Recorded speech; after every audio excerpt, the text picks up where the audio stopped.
Choice உங்களை கூட வரவேற்கிறது. வரலாறு படைப்போம் அப்படின்னு சொல்லி யூடியூப்பில் உங்களுக்கு ஒரு போஸ்ட் வந்து நான் போட்டிருந்தேன். என்னென்னா ஒரு 30 டேஸ் இப்போ எப்படின்னா நான் படிக்கணும் அப்படின்னு சொல்லி இப்போ பிளான் நிறைய போடுவான்.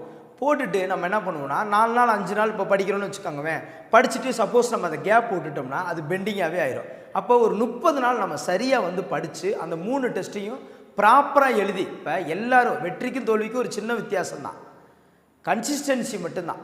எதையுமே ஒரு தொடர்ச்சியாக செய்யணும், ஆனால் அதையும் ப்ராப்பராக செய்யணும். இப்போ பொதுவாக வந்து சிலபஸில் ஃபஸ்ட் எடுத்துன்னு சயின்ஸ் வச்சுருப்பாங்க. அதுக்காக நம்ம சயின்ஸை ஃபஸ்ட்டு படிச்சிட முடியுமா? ஒரு சிலபஸ் படி ஒரு புதுசாக ஒருத்தர் படிக்கிறோமோ இல்லை முன்னாடி படிக்கிறோமோ ஸ்டார்ட் பண்ணுறோம்னா கான்ஸ்டியூஷன், அதுக்கப்புறம் பார்த்தீங்கன்னா ஐஎன்எம், அப்புறம் டிஎன்எம்னு என்னென்னு கேட்டிருந்தீங்க. தமிழ்நாடு பேஸ் பண்ணி நேஷனல் மூவ்மெண்ட்டு, தமிழ்நாடு பேஸ் பண்ணி, ஏன்னா தமிழ்நாட்டை சேர்ந்தவங்களும் இந்திய அளவில் நிறையா விஷயம் பண்ணியிருக்காங்க. ஸோ அவங்கள சார்ந்து அதுக்கப்புறம் பார்த்தீங்கன்னா எக்கனாமிக்ஸு, அப்புறம் தான் வந்து ஆன்சர் மிடில், அப்புறம் தான் ஜாகிரபி. இதுதான் ஆர்டர். இப்படி படிக்கும்போது தான் ஈஸியாக முடிக்க முடியும். இப்போ ஒரு நீங்கள் படிக்கணும், ஒரு +2 படிக்கிறீங்கன்னு வச்சுக்கோங்க, 8 பாடம் இருக்குன்னா கஷ்டமான பாடம் 5 பாடம் இருக்கும், ஈஸியான பாடம் 4 பாடம். அதை முடிச்சிடணும். முன்னாடி முடிச்சிட்டோம்னா நம்ம கான்ஃபிடென்ட் வந்து அதிகமாயிரும். அந்த மாதிரி தான் இந்த பாலிட்டிங்கிறதுலாம் ரொம்ப ஈஸியான ஏரியா. முடிச்சோன்னே நமக்கு கான்ஃபிடென்ட் அதிகமாகும். அப்போ நம்ம எவ்வளோ டஃப்பாக கொடுத்தாலும் தாங்குவோம். ஸோ அந்த மாதிரி ஏரியா தான் கான்ஸ்டியூஷன். அப்போ ஃபஸ்ட் எடுத்தோன்னே ஷெட்யூலில் வரலாறு படைப்போம்ல ஃபஸ்ட்டு 30 டேஸ் நீங்கள் யூடியூபர்ஸ் எல்லோரும், யூடியூப் ஸ்டூடெண்ட்ஸ் எல்லாருமே, இப்போ பேட்ச் ஸ்டூடெண்ட்ஸ்க்கு வந்து இது வந்து பார்த்தீங்கன்னா வெற்றியை இலக்குன்னு சொல்லி அவங்க ஆல்ரெடி போய்கிட்டு இருக்காங்க. அவங்களுக்கு 6 மாதம் ஷெட்யூல் முடிஞ்சு இப்போ ரிவிஷன், அவங்களுக்கான ரிவிஷன் ஷெட்யூல். வரலாறு படைப்போங்கிறது யூடியூப் ஸ்டூடெண்ட்ஸ்க்காக கொடுத்தா, பட் பேட்ச் ஸ்டூடெண்ட்ஸும் யூஸ் பண்ணிக்கலாம். 2 பேருக்கும் காமனானது தான் அது. அப்போ ஃபஸ்ட்டு ஒரு 30 டேஸ்க்கான பிளானை வந்து நாங்கள் கொடுத்துருக்கோம். நம்ம YouTube students choice academy official டெலகிராமில் பார்த்துக்காங்க, பேட்ச் ஸ்டூடெண்ட்ஸு பேட்ச் குரூப்புக்குள்ளே பார்த்துக்காங்க. Okay right. இப்போ வந்து பார்த்தீங்கன்னா 60 நாள் ஜூன் ஜூலை 2க்குமே போட்டிருக்கேன் பாருங்கள்.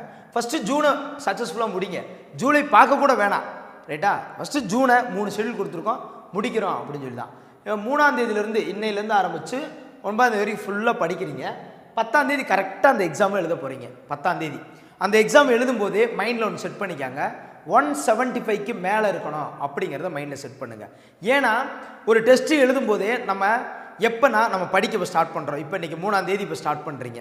படிக்க ஸ்டார்ட் பண்ணும்போதே நான் இந்த டெஸ்ட்டில் 175க்கு மேலே எடுக்கணும்னு நினச்சா மட்டும்தான் இந்த லெசன்லாம், அதாவது ஒரு சாதாரணமாக தெரியும், இதை எப்படியாவது படிக்கணும், இதை ஒரு சாதாரணமாக படிச்சிடலாம், படித்து முடித்தா தான் 170க்கு மேலே எடுக்க முடியும். இல்லை சீரியஸாக ரொம்ப சீரியஸாக எடுத்தோம்னா 2 நாள் தாங்க மாட்டோம். அது ஒன்றும் இல்லைப்பா, இந்திய அரசியலமைப்புனா என்ன பெருசாக இருந்துட போகுது, என்ன தான் 15 பக்கம் படிச்சிருவோமே, நம்மளால் முடியாத, எவ்வளோ படிச்சிருப்போம், ஒரு 15 பக்கம் தானே டக்குன்னு படிச்சிருவோம், ஒரு சாதாரணமாக நினச்சிங்கன்னா டக்குன்னு முடிச்சிருவீங்க. அப்போ இப்படியே எல்லாத்தையும் முடிச்சிட்டிங்கன்னா 175க்கு மேலே ஆட்டோமேட்டிக்காக வந்துடும். ஒன்ஸ் ஒரு டெஸ்ட்டில் நீங்கள் அப்படி எடுத்து பழகிட்டிங்கன்னா அடுத்த டெஸ்ட்டில் அது அடிக்ட் ஆகிடும். 175க்கு மேலே எடுக்கணும், 175 அப்படியே போய்கிட்டே இருக்கும்போது அங்கே சக்ஸஸ் வந்து கிளியராக போயிடும். போதும், எல்லாத்துக்கும் போதும்ப்பான்னு சொல்லி டக்குன்னு பாஸ் பண்ணி வேலைக்கு போயிட்டே இருக்கலாம். ஸோ அதுதான் அந்த மைண்ட் செட் மட்டும் ஃபஸ்ட்டு பண்ணிக்காங்க.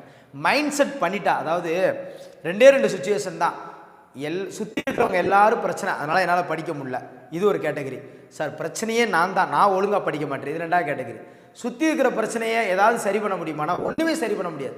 சுற்றி பிரச்சனை இருந்துக்கிட்டே இருக்கும். பட் நான் தான் சார் பிரச்சனைங்கிறது உடனே சரி பண்ண முடியும். இப்போ நீங்கள் எப்படின்னா நல்லா படிக்கவே முடியல சார், சுற்றி பிரச்சனை, அதை சரி பண்ணவே முடியாது, படிக்க ஆரம்பிச்சிருங்க. இல்லை சார் நான் தான் ஒழுங்காக படிக்கலை, என் மேலே தான் மிஸ்டேக் இருக்குன்னா உடனே இந்த நிமிஷம் சரி பண்ணிக்காங்க. அதை சரி பண்ண முடியாதது, ஆனால் உங்கள் மேலே பிரச்சனை இருந்தால் உடனே அதை சரி பண்ணிக்கிற முடியும், கன்ஃபார்ம் முடியும். அதை சரி பண்ணிக்கிட்டீங்கன்னா ஷெட்யூலில் டக்குன்னு முடிச்சிடலாம், நல்ல மார்க் ஸ்கோர் பண்ணலாம், வேலைக்கு ஓடிடலாம். ஏன்னா கன்சிஸ்டன்சியாக டெஸ்ட் எழுதுனா மட்டும்தான் சக்ஸஸ் பண்ண முடியும். அதை மைண்டில் வச்சுக்காங்க. இந்த ஏரியாவை முடிக்கிறதுக்கு நீங்கள் என்ன சார் செய்வீங்க, அதைத்தான் களத்தில் நீங்கள் பார்ப்பீங்க, ரைட்டா? அதை வீடியோஸ் நீங்கள் பார்ப்பீங்க. அப்போ உங்களுக்கு தெரியும் எந்த மாதிரிலாம் உங்களுக்கு ஹெல்ப் பண்ணி இதை படிக்க வைக்கிறோங்கிறத எங்களுடைய வேலை, ரைட்டா? இப்போ பாருங்கள், ஷெட்யூலில் என்ன சார் எப்படி செட் பண்ணியிருக்கீங்கன்னா, அதாவது யூனிட்டு இப்போ சிலபஸ் வைஸாகவும் இருக்கணும். ஏன்னா வெறும் லெசன்ஸ் வைஸாகவும் போயிடக்கூடாது, சிலபஸ் வைஸாக மட்டும் போயிடாமல் 2 மிங்கிள் பண்ணால் எப்படி இருக்கும், லெசனும் வரணும், யூனிட்டும் வரணும். அப்போ யூனிட்டும் கவர் ஆகணும், லெசனும் கவர் ஆகணும். ஸோ இந்திய அரசியலமைப்பு, இந்திய அரசு, ஏன்னா 2ம் அப்படி படித்தா மட்டும்தான் அது ஓவரால் ஒரு மைண்டில் அண்டர்ஸ்டாண்டிங் வரும். அப்போ இந்திய அரசியலமைப்பு சார்ந்து 2 மொத்தம் இருக்கிற பாடங்களை ஃபுல்லாக ஒவ்வொரு வாரமாக ஃபில்ட்ரு பண்ணியிருக்கோம். ஒவ்வொரு 10 டேஸ்க்கு ஃபில்ட்ரு பண்ணியிருக்கோம்.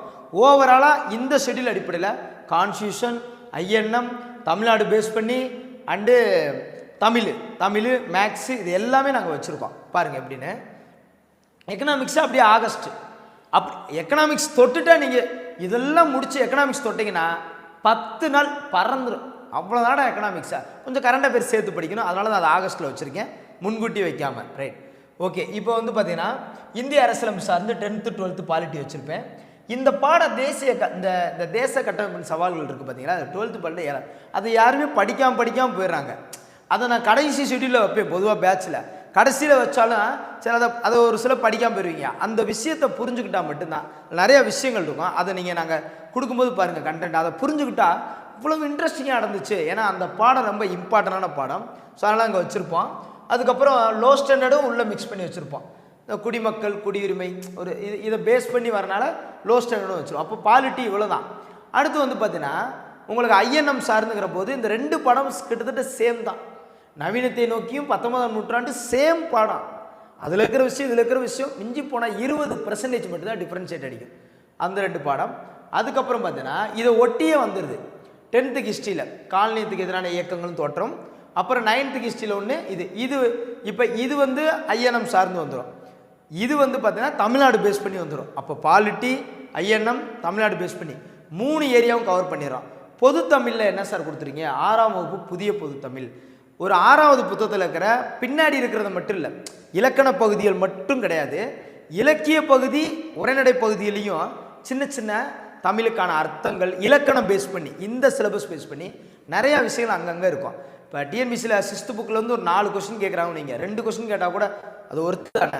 அப்போ அந்தந்த விஷயம் இந்த எல்லாத்தையும் முயற்சி பண்ணி அதெல்லாம் ஃபுல் புக்கு போட்டிருப்போம். எப்படி சார் முடிக்க முடியும், பயப்படவே வேணாம், ஒரே வீடியோ தான். அதில் இருக்கிற சின்ன சின்ன விஷயங்கள் நீங்கள் கவனிக்காமல் விட்டுருப்பீங்க.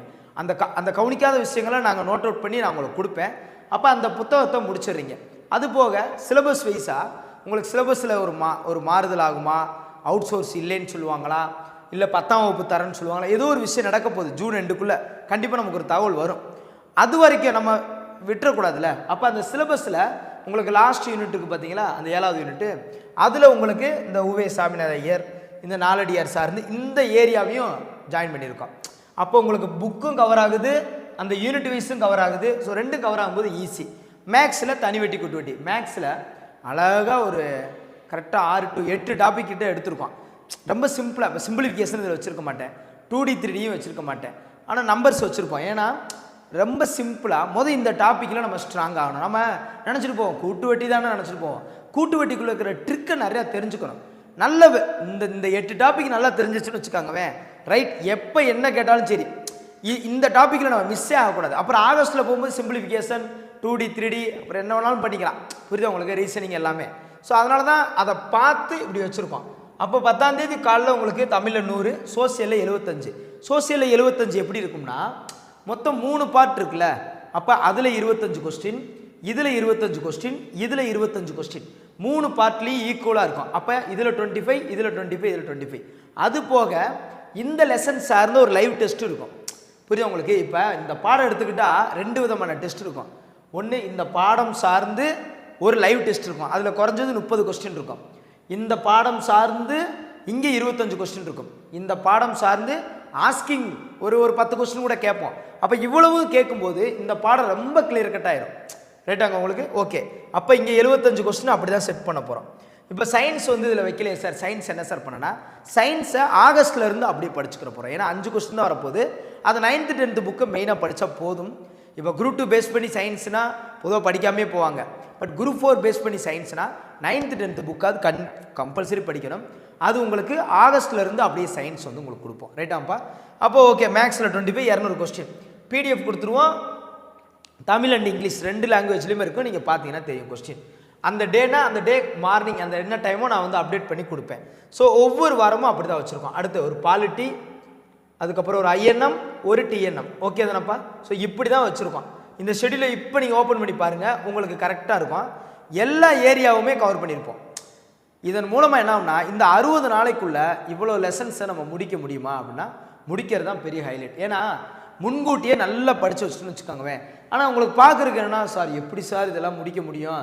இப்போ உதாரணமாக இப்போ பாருங்கள், இது ஒரு விஷயத்தை கவனிங்க. டேட் கொடுத்துட்டேன், இந்த டேட் டு இந்த டேட்டுன்னு கொடுத்துட்டோம். அப்போ என்னென்னா இப்போ நான் பொதுவாக உங்களுக்கு டேட் போட்டு கொடுப்போம். இந்த 2 லெசனுக்கு ஒரு டேட்டுன்னு போட்டு கொடுக்குறோம்னா இப்போ அது அப்படி வேணுனாலும் போட்டு கொடுக்கலாம். பட் என்னென்னா இது ரிவிஷன் டயத்தில் இருக்கும். இப்போ எப்படின்னா ஓரளவு படித்தவங்க தான் அடுத்த ரிவிஷனுக்கு வந்துட்டோம். இப்போ வந்து நம்ம இந்த டேட்டுக்கு நான் ஒரு பாடம் தான் படிப்பேன் அவ்வளோதான் அப்படின்னு உட்கார முடியாது. இப்போ நியூ ஆஸ்பிரண்ட்ஸ் வரீங்கன்னா அவங்களும் வந்தாலும் இந்த டைமே வேலைக்கு போனோம்னா நீங்கள் நியூ ஆஸ்பிரண்ட்ஸை தான் ஒரு ரிவிஷன் மாதிரி தான் எடுத்துக்கணும். இந்த டேஸ்க்குள்ளே இப்போ இந்த 2 பாடம் படிக்கிறதுக்கு அதிகபட்சம் ஒரு அரை மணி நேரம் ஆகுதுன்னா அடுத்து 1 மணி நேரம் டைம் இருந்தால் அடுத்த பாடத்துக்கு போயிடலாம்ல. இந்த டேட்டு தான் இந்த பாடம் படிக்கிறேங்கிறத இப்போ நீங்கள் பண்ணக்கூடாது. இப்போ இந்த ரிவிஷனில் பண்ணக்கூடாது. அது லாஜிக் இடிக்கும். புரியுது உங்களுக்கு? ஸோ இந்த டேட்னா ஒருவேளை 4 நாள் நல்ல டைம் கிடைக்குதுன்னா அப்படி இதை ஃபுல்லாக முடிச்சு விட்ருவீங்க. இது அவுட் சோர்ஸ் கொடுத்துருக்கோம்ல, இது ஸ்கூல் புக்லேயும் இருக்கும், கொஞ்சம் கொஞ்சம் அங்கங்கே டச் ஆகிருக்கும். இருந்தாலும் கொஞ்சம் அவுட் சோர்ஸ் சேர்த்து கொடுக்குறோம், பிடிஎஃப் கொடுக்குறோம். அதனால் அது மட்டும் கொஞ்சம் வெளியே படிச்சுக்காங்க. அப்போ இந்த லெசன்ஸை இப்போ இந்த 6th இருக்குல்ல பன்முகத்தன்மை அறிவோம், இதை படிக்கிறதுக்கு மொத்தமே 6 நிமிஷம் ஆகும். மிஞ்சி போனால் 10 நிமிஷம் ஆகும். ரைட்டாக உங்களுக்கு? அப்போ இந்த 10 நிமிஷத்துக்காக நம்ம ஒரு நாள் ஒதுக்க முடியாதுல்ல. ஸோ அப்படி தான் லெசன்ஸ் வந்து ஃபிக்ஸ் பண்ணியிருக்கோம். ஸோ இந்த ஒட்டுமொத்த ஷெடியூலையும் நீங்கள் பத்திரமா வச்சுக்காங்க. பிரிண்ட் அவுட் போட்டு வீட்டில் பேஸ்ட் பண்ணுங்கள். அதாவது எண்ணமும் செயலும் ஒரே மாதிரி இருந்தால் வெற்றி நிச்சயம்னு சொல்லுவாங்க. நல்ல எண்ணத்தோடு நம்ம ஒரு விஷயத்தை இப்போ கஷ்டப்பட்டு இதை ரெடி பண்ணி உங்களுக்கு கொடுக்குறோம். ரைட்டா?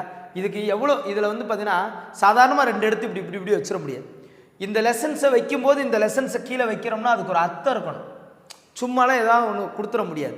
அப்போ இந்த மெனக்கட்டு இவ்வளோ இது கொடுத்து வச்சுருக்கோம்னா அதை நீங்கள் ஒரு பேஸ்ட் பண்ணி ஓகே செட் பண்ணுற கோலை இத்தனாம் தேதி எக்ஸாம் எழுதுகிறோம், என்னன்னாலும் பரவாயில்ல 170க்கு மேலே எடுக்கிறோம் பார்த்துருவோம் அப்படின்னு சொல்லி ஒரு அந்த கட்ஸோடு நீங்கள் எதிர்கொண்டீங்கன்னா கன்ஃபார்ம் இதோட சக்ஸஸ் பண்ணி வேலைக்கு போயிடுவீங்க. நல்லா கேட்டுக்காங்க. அதாவது இந்த லெசன்ஸை திரும்ப நம்ம படிக்கிற சூழ் வருமானா வராது. ஏன்னா ஸ்கூல் புக்கு அடுத்து மாற்றுவாங்க, எஜுகேஷன் சிஸ்டம் மாறும், சிலபஸ் அடுத்து மாறும். அந்த காலத்துக்கு இருந்தாலும் மாறிக்கிட்டே போயிட்டே இருக்க முடியாது. இன்னொன்று எலெக்ஷன், எந்த ஆட்சி வந்தாலும் வந்த ஃபஸ்ட்டு வருஷம் ஏதாவது வேக்கண்ட்டை நிறையா போடுவாங்க. எப்பயுமே கடைசி அந்த எலெக்ஷனுக்கு முந்தின வருஷமும் ஒரு வேக்கண்ட்டை நல்லா போட்டுருவாங்க. இது ரெண்டுமே எப்பயுமே அந்த கோல்டன் கிஃப்ட் தான். நடுவில் கொஞ்சம் முன்ன பின்ன அப்படியே அட்ஜஸ்ட்மெண்ட் தான் பண்ணுவாங்க. அது யார் வந்தாலும் அப்படி தான் இருக்கும். புரியுது உங்களுக்கு? உடனே எல்லா மாற்றங்களும் கிடைச்சிடாது. மாற்றம் கொஞ்சம் கொஞ்சமாக தான் கிடைக்கும். இதில் நம்ம புத்திசாலித்தனமாக என்ன செய்யணுங்கிறதா இதில் விஷயம். இப்போ ஸ்டார்டிங் இயருங்கிறனால இந்த இயர் இந்த 6 மந்த்ல வேக்கன்ட் கண்டிப்பாக இன்க்ரீஸ் ஆகும். அப்போ இந்த நேரத்தில் இதை கரெக்டாக ஆல்ரெடி படிச்சிருக்கோம், கரெக்டாக அடித்து உள்ள வேலைக்கு போயிட்டோம்னா சேஃப். அன்றைக்கி தலைமைச் செயலகம் போகும்போது கூட நிறையா ஸ்டூடெண்ட் சொன்னாங்க, சார் நல்ல வேலை சார், சிலபஸ் இப்போ தான் சார் இவ்வளவு, நாங்களாம் முன்னாடியே வந்துட்டோம், பழைய சிலபஸ்லேயே நாங்களாம் வந்துட்டோம் நிறைய பேர் சொன்னாங்க. அப்போ அவங்க தப்பிச்சிட்டோம்டா அப்படின்னு சொல்கிறது எப்படி இருக்குது? நீங்கள் தப்பிக்க வேணாமா? நீங்கள் தப்பிக்கணும்னா இதை ஃபுல்லாக நல்லா படிச்சுட்டு இந்த அட்டம்ப்டில் நீங்கள் வேலைக்கு போனால் தான் அடுத்தடுத்த மாறுதலுக்கு, அதாவது உங்களை நல்லா புரிஞ்சுக்கிட்டு இருந்தாங்கன்னா தமிழ் சிலபஸ் இப்படி செட் பண்ணியிருக்க மாட்டாங்க. ஒட்டுமொத்த தமிழ்நாடையே இந்த தமிழ் இப்படி ஒரு தமிழை இப்படி வச்சு தமிழை கொலை பண்ணி ஒரு தமிழ்னாலே வெறுப்பாகி கடுப்பாகி இப்படி படிக்கிற ஒரு சூழ்நிலை உங்களை ஒட்டுமொத்த உங்கள் ஸ்டூடெண்ட்ஸ் எல்லாம் உண்மையை புரிஞ்சிருந்தால் தமிழ்நாடு அரசு இப்படி பண்ணியிருக்காரு. லாஸ்ட் கவர்மெண்ட் அப்படி செஞ்சனால தான் அவங்களுக்கு இவ்வளோ பெரிய ஒரு பெரிய தோல்வி கிடச்சிருக்கு. அது யாருக்கும் புரியலை, எடுத்து சொல்கிறதும் புரியல. கத்தி பார்த்தாச்சு, போராடி பார்த்தாச்சு. இவங்களுக்காக புரியுமான்னு சொல்லி தான் நம்ம எடுத்து சொல்லியிருக்கோம். ஆனால் கண்டிப்பாக ரெஸ்பெக்ட் பயங்கரமாக கொடுத்தாங்க. கண்டிப்பாக அது அவங்களுக்கு ஆல்ரெடி தெரிஞ்சிருச்சு, புரிஞ்சிருச்சு. கண்டிப்பாக அதுக்கு அவுட்புட் கிடைக்கும். எனக்கு ஒரு 100% நம்பிக்கை இருக்குது.